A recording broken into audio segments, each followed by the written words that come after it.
I can't really understand people who don't have hobbies, because there are so many things you can do, so many interesting things you can do, but why anybody would not have an interest outside of work is completely beyond my understanding.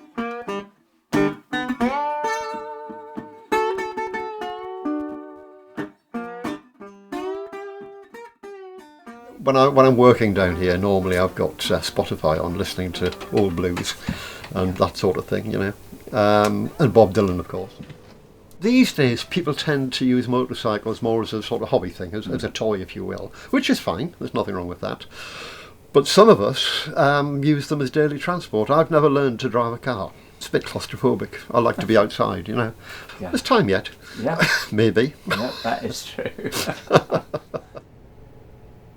I was probably 13 or 14, and I didn't really understand how the throttle worked. So when I tried to slow down for a corner, I opened it rather than closing it, and ended up in the lady's front garden. She wasn't pleased, but fortunately she didn't tell my dad. So that was the first occasion that I rode a motorised bicycle. For a long time I had a succession of old British bikes, Triumphs, BSHs, Aerials, and then I bought a 1964 Triumph Thunderbird, which was my only transport for 19 or 20 years. One I showed you in the magazine, yes, and I covered 220,000 miles on that one. Well, I bought a 1939 Brough SS80. It was absolutely immaculate. It had been restored. It was beautiful. It ran beautifully. It handled well. When I bought it, I told myself that I would take it abroad at least once. So we went down to, we rode down through France, through the most astonishing electrical storms I think I've ever seen.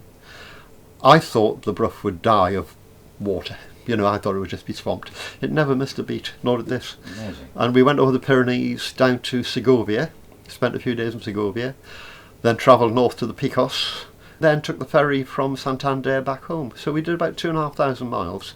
Neither bike missed a beat.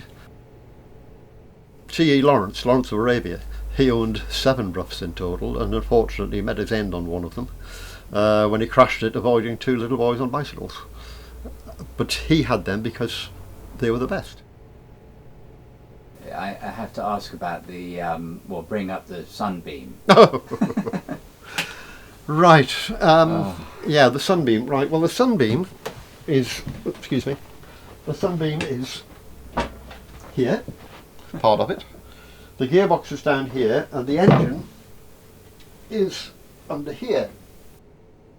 The Sunbeam S7 was designed by a chap called Erling Pope, quite advanced for its time.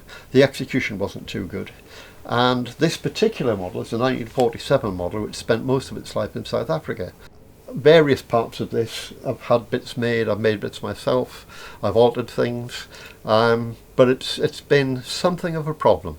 Every step forward includes 2 steps backwards. I've got this one, which is a Royal Enfield Bullet. It's a 1955 model approximately, but it was made in India in 2008. I went to Istanbul on this one some years ago. Everyone who's on a motorcycle waves, and if you go on a campsite where there are lots of bikes, people automatically come together. You have a good time and there's a lot of camaraderie and so forth. I then moved on to Moto Guzzi. This one is a 1971 V7 Special 750, and what you'll see later is there is an 850 version from the following year outside, which is my everyday bike at the moment. The 2 Moto Guzzis I now have are probably, for me personally, the best bikes I've ever had. They're very reliable, and in some respects you could say they're more reliable than the modern bikes.